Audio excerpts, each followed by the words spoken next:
The way to think about dopamine is that it is a non-infinite yet renewable resource. Non-infinite yet renewable. What do I mean by that? Well, this relates to the energy drink caffeine question. Should you be doing all this stuff? Just as adrenaline, epinephrine, is released in response to psychological stressors, physical stressors, cold water, final exams, broken relationship, excitement. These are generic molecules, right? I mean, they're used to create activation states in the body. Dopamine is the molecule of motivation, pursuit, and desire.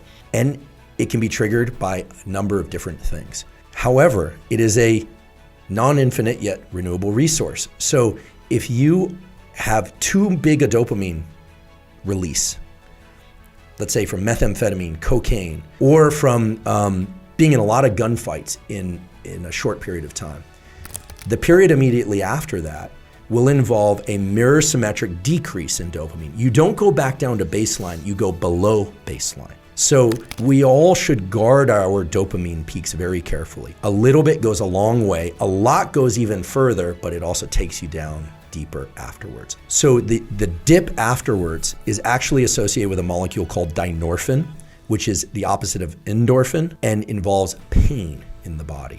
So for every bit of pleasure that we get from pursuit and getting the thing that we were pursuing, the crash that comes afterwards feels painful. And all that we need to do in order to return to a baseline of dopamine, renew that resource, is to wait and make sure that we don't try and trigger yet more dopamine in that time.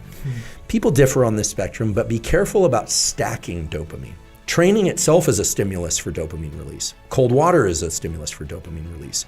But if you start doing training, cold water, listening to your favorite music, plus you're taking, let's say, some stimulant, obviously the stimulants we've been talking about are terrible, but some of the stronger stimulants out there. Actually, you can tell if somebody has a lot of dopamine and adrenaline in their system just by looking at them. Their pupils are big.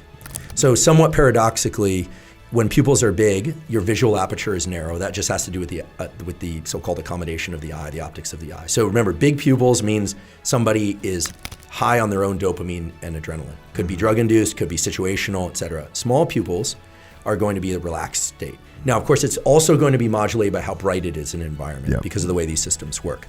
But when you can see somebody wide-eyed, well, dopamine and adrenaline also do something else. They actually trigger activation of the brainstem cranial nuclei that cause opening of the eyelids. They also cause an eyes-up effect. When we get sleepy, what happens? Our eyes go down. When we're awake, eyelids are open and eyes are up. They might not be up like this. These relate to 3 different cranial nerve nuclei. For the future med students, you'll learn what these are. So it all makes perfect sense because nature is beautiful and the biology is laid out for us. But if we start stacking behaviors plus pharmacology plus mindsets that increase dopamine, great. But what that means is that if you get a really big dopamine increase, well, then that afternoon you might not feel the drive to do the work. You might think, why am I sleepy in the afternoon? Why am I kind of less motivated? Nowadays you hear, especially in Silicon Valley, about dopamine fasting. The people, I don't even want to look at somebody else's face. I'm not going to eat any, tasty food. I'm not going to do anything that stimulates dopamine. Sure, that will reset what you find pleasurable. But let's be realistic. The better way to do things would be to modulate dopamine release. Control it, make it work for you. And everyone's going to differ. So for some people, it's got to be music, the pre-workout, the 4 cups of espresso, and someone screaming in their face that they have to do it. Well, for other people, require fewer of those variables. But everyone needs to learn how they feel both before, during, and after a behavior.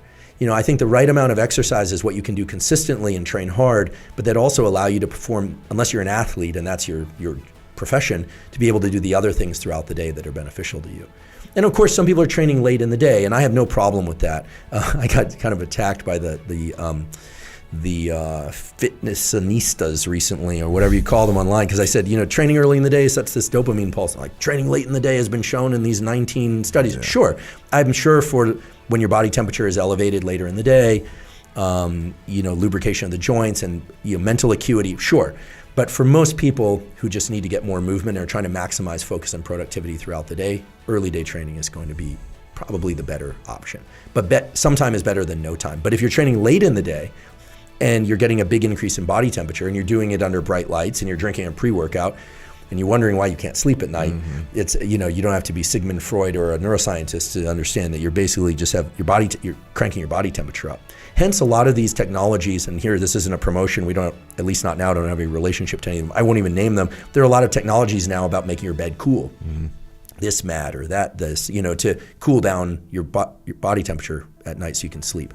So if you start thinking about this in kind of a rational structure, it makes sense.